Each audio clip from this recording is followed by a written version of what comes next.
Мамлекет башчы Садыр Жапаров бүгүн 17 майда Бириккен Араб Эмирлигине барып, Баенин жаңы президенти Мухаммед ибн Зейд аль-Нахаян менен жолукту. Бул тууралуу президенттин маалымат кызматы билдирди. Жолугушууда Жапаров Кыргызстан элинин жана жеке өзүнүн атынан Баенин жаңы президентине, башкаруучу үй бүлө мүчөлөрүнө жана эмирликтин элине Баенин мурдагы башчысы Шейх Халиф ибн Зейд аль-Нахаяндын дүйнөдөн кайткандыгына байланыштуу көңүл айткан. Мамлекет башчы Шейх Халиф ибн Зейд аль-Нахаяндын өлкөсүнүн өнүгүүсүнө жана гүлдөшүнө кошкон зор кызматын жана салымын белгилеген. Андан соң Жапаров Мухаммад бин Заид аль-Нахаянды Бириккен Араб Эмирлигинин президенттик кызматына кириши менен куттуктаган. Бүгүн 17 майда Саламаттык сактоо министри Алымкадыр Бейшеналиевдин кеңешчиси Мээрим Тилекова кармалганын улуттук коопсуздук боюнча мамлекеттик комитеттин басма сөз кызматы билдирди. Жүргүзүлүп жаткан ыкчам издөө иш чараларынын алкагында 1993 жылдын 3-сентябрында туулган Мээрим Тилекованын жашаган жери аныкталып кармалды.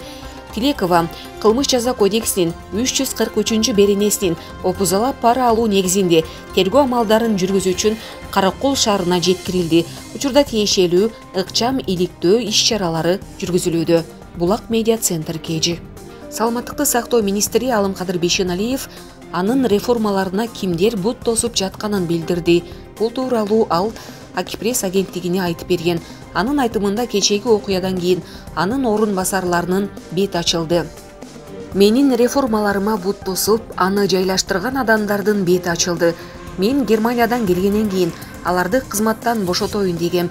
Эми баары ачык болду. Мен жөнүндө болуп жаткан спектаклдин артында кимдер турганы да белгилүү болду, деди министр. Булак медиа центр KG. Бүгүн 2022 жылдын 17 майында Кыргыз Республикасынын улуттук коопсуздук мамлекеттик комитетинин төрагасы генерал-лейтенант Камчыбек Ташиев менен Өзбек Республикасынын мамлекеттик коопсуздук кызматынын төрагасы генерал-лейтенант Абдусалом Азизов жолугушту. Эки өлкөнүн атайын кызматынын төрагалары биргеликте Жалал Абад облусунун Ала Буга районундагы чек ара тилкесиндеги макулдашуула элек Гавасай участкасын тик учак менен кыдырышты. Тараптар тийиштүү маселелер боюнча өз ара пикир алмашты. Жолугушуу жылуу достук маанайда өттү жана тиешелүү чечимдер кабыл алынды. Депутат доллардын баасы 20 сомго кескин төмөндөдү, бирок балдар мурдагы калууна келген жок. Улуттук банктын негизги максаты акча кредит саясаты аркылуу балдардын туруктуулугун сактоо болуп саналат. Бул тууралуу 16 майда Жогорку кеңештин бюджет жана фискалдык саясат боюнча комитетинин жыйынында Улуттук банктын жетекчиси Кубанычбек Бүкүнтаев билдирди.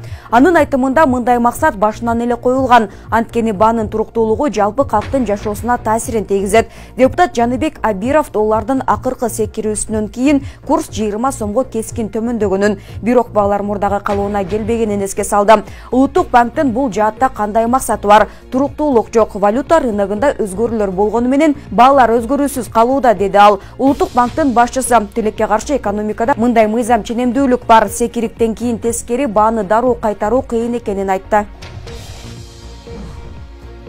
Эми парковщиктер кызыл жилет кийет. Бишкектеги муниципалдык унаа токтотуучу жайларда иштегендер кызыл жилет кийишти. Бул тууралуу Борбор каланын мэриясынын басма сөз кызматы билдирди. Муниципалдык унаа токтотуучу жайлар жол белгилери менен белгиленип, унаа токтотуп иштегендерге атайын кызыл жилет кийгизилди. Ошондой эле жанында атайын төш белгилери бар. Алар төлөм үчүн дүмүрчөктөрдү бериши керек. Расмий жана унификацияланган тариф унаа токтотуучу жайдан узактыгына карабастан 25 сомдо түзөт. Мэрия муниципалдык унаа токтотуучу жайлардын тарифтери жаңыланып, толукталып жатканын белгиледи. Унаа токтотуучу жай ошондой эле кызматкерлер тарабынан мыйзам бузуулар боюнча суроолор болсо 0703 88 70 07 номуруна кайрылса болот.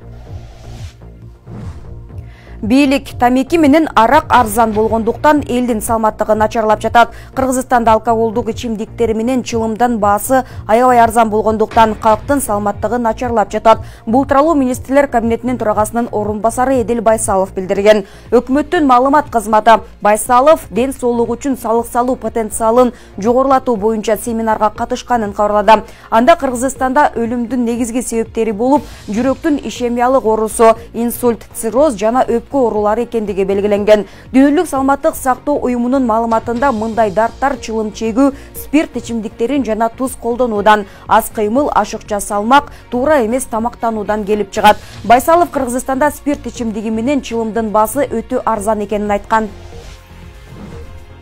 Кытай ресторанында башы жок бака тамактын ичинен секирип чыкты.